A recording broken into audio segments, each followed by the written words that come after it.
আসসালামু আলাইকুম ওয়া রাহমাতুল্লাহি ওয়া বারাকাতুহু। প্রিয় দর্শক শ্রোতা, কেমন আছেন? আশা করি আলহামদুলিল্লাহ ভালো আছেন। আমিও আপনাদের দোয়ায় ভালো আছি।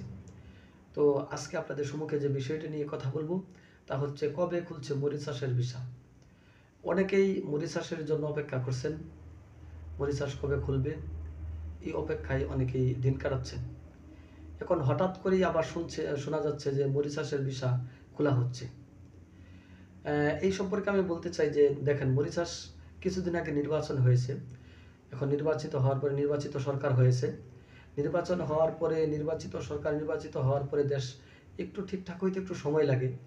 তো এই এরপরেই গ্রামের কিছু দালালগণ আছেন যারা আপনার মরিচাষের ভিসা খুলছে এই নিয়ে একটা আলোড়ন সৃষ্টি করে দিয়েছেন।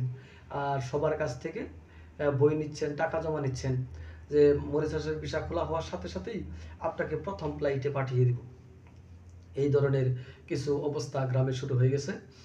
তো আমি আপনাদের অবগতির জন্য বলবো, আপনাদেরকে জানানোর জন্য বলবো, আপনারা এই কথায় কান দিবেন না এবং কারো কাছে বই জমা দিবেন না এবং টাকা জমা দিবেন না।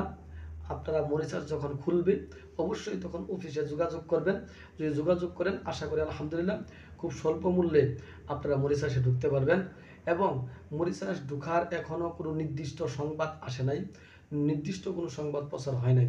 মরিচাষের সংবাদ যখন পৌঁছবে ইনশাআল্লাহ আমরাই আপনাদেরকে ভিডিও আকারে আপনাদের কাছে সংবাদ পৌঁছানোর চেষ্টা করব ইনশাআল্লাহ।